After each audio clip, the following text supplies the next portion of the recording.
Somos a força que move o agro que é feito de gente sem igual. E sonha, trabalha e realiza. Expo Direto Cotrijal.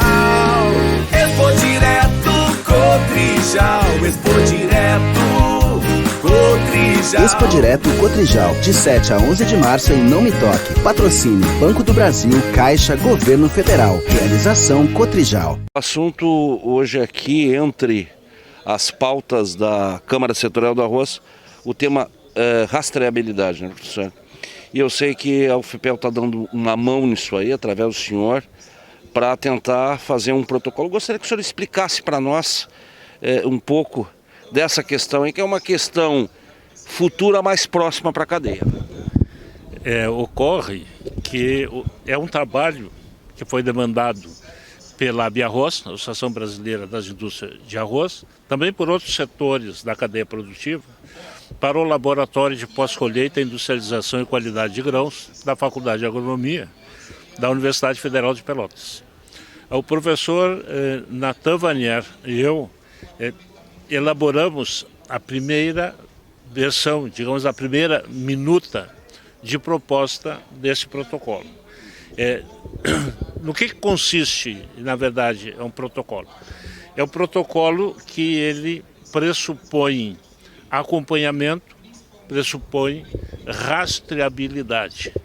Ele pressupõe integração dos elos da cadeia, desde os insumos para a produção, a partir de sementes, de agroquímicos, até chegar no consumidor. Todas as etapas da cadeia. Existem muitas legislações disciplinando uma série de necessidades e de procedimentos, como, por exemplo, a produção integrada. É um trabalho importante que a Embrapa tem coordenado isso ao longo do tempo e que tem feito junto com as demais instituições e com a cadeia.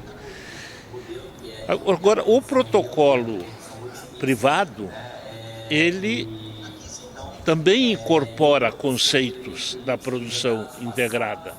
Ele incorpora os conceitos de legislação, mas ele tem como objetivo estruturar operacionalmente a aplicação de tudo isso para preservar a cadeia como um todo. Vou dar um exemplo.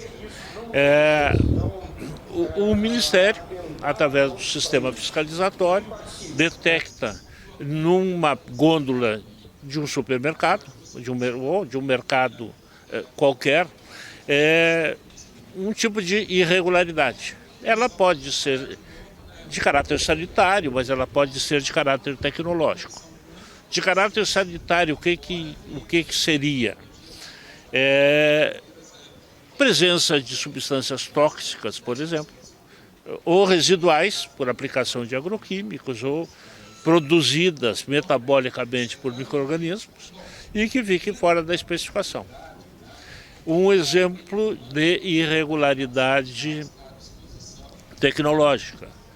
Um enquadramento inadequado de tipo, por exemplo, em função da incidência de defeitos metabólicos ou não metabólicos, em função dos percentuais de frações de grão, de integridade física, de grão quebrado e assim por diante. Se ocorrer esse tipo de autuação pelo Ministério no supermercado, no mercado, vai haver multa. O mercado vai acionar a indústria de onde ele comprou.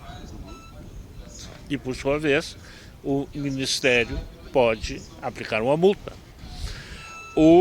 A indústria, ela vai acionar o seu fornecedor, que pode vir diretamente de unidades de pós-colheita, dos silos, dos armazéns, ou até mesmo de entrega de produtores, que algumas indústrias têm essas características. Ocorrendo esse tipo de fiscalização, e dentro dessa ideia de retorno na cadeia, o próximo a ser acionado é o sistema armazenador. que por sua vez, dependendo da irregularidade, vai acionar o produtor. O único que não tem ninguém para trás é o produtor, com exceção, né, dos insumos. Pois é, e professor, e como é que vai fazer o produtor? Essa é a minha pergunta, né? Para começar a fazer esse trabalho, qual é o tipo de controle sugerido aí? Há uma série de registros e de orientações dentro do manejo adequado, agronômico, a gente denomina de boas práticas agronômicas de produção.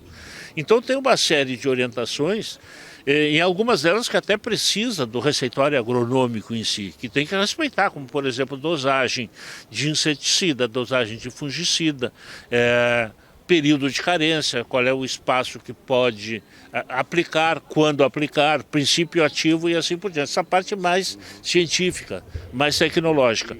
E então o produtor, ele tem que estar bem orientado, tem que receber orientação de profissionais para isto.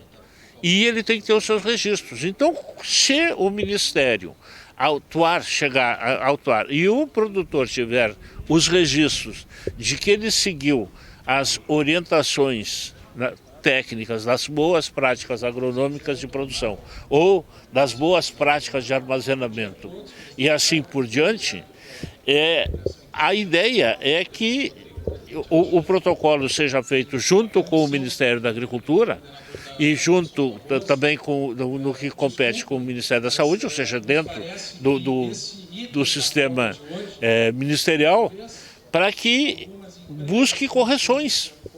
Ao invés de punição, num primeiro momento, correção, orientação e assim por diante. É evidente que também a punição é uma forma de aprendizado, é uma forma de orientação. Mas nós não precisamos chegar tanto. Então a ideia do protocolo privado é uma ideia de ir se melhorando cada vez mais a qualidade do alimento. O arroz é um alimento consumido por 94% a 96% da população brasileira. Da nossa cultura gastronômica. Arroz com feijão é o nosso par perfeito na alimentação. E a cadeia produtiva, ela tem responsabilidade com isso. Toda a cadeia, né, professor? Professor, existe prazo para isso ser terminado? Existe prazo no que se refere à legislação para começar a entrar em vigor e normas serem mais rigorosas e até multas e punições? Eu me refiro sempre com um olhar também do produtor, que o senhor disse que é o último, né? Que depois dele não tem ninguém. Né? Que na verdade, assim, o que acontece? Tem legislação que está em andamento, já passou, inclusive, conforme informou e informa a representante da Abiarroz, né? Associação Brasileira das Indústrias de Arroz, que já passou pela Câmara dos Deputados e que será apreciada no Senado em seguida, e que estabelece uma série de requisitos que são necessários. E é a partir desses requisitos, é a partir da legislação que todo o processo se desencadeia. Claro que a gente fica pensando na multa. A multa é um dos componentes, mas a multa não é efetivamente o único e talvez, né, para quem não vai pagar não é mais importante. Tem essa questão preventiva, mas tem a questão também de mercado, né? E aí eu me lembro aqui também, professor, nos navios que são exportados carregados de arroz em casca. Quer dizer, dentro de um sistema de rastreabilidade, me parece que se valoriza mais o produto também. Sem dúvida. É importante também que as pessoas compreendam que arroz a gente armazena vivo. O arroz com casca, ele é um ser vivo. Tanto que ele pode gerar, né, na forma de semente, gerar uma outra planta. E todo ser vivo ele tem um metabolismo, que nem acontece conosco. Então existem transformações que vão ocorrer, por exemplo, durante uma viagem do navio, durante um período de armazenamento e assim por diante. Se ocorrerem os registros todos e o protocolo privado, ele pressupõe os registros etapa por etapa, o próprio importador vai compreender. Não, isso daqui é algo que não é possível penalizar o país que está exportando, né? Se for algo comprovadamente biológico. Agora, se não for algo biológico, tem que haver correção. Então, o protocolo privado, ele tem um componente de orientação, ele tem um componente corretivo e um componente que é preventivo, mas ele pressupõe sempre a aplicação das melhores técnicas em toda a cadeia de produção, de armazenamento, de industrialização.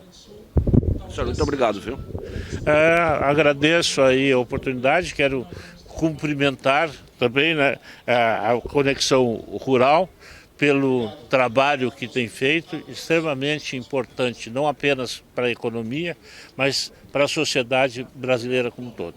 É muito bom ter vocês conosco aqui nesta 32ª abertura da colheita do arroz.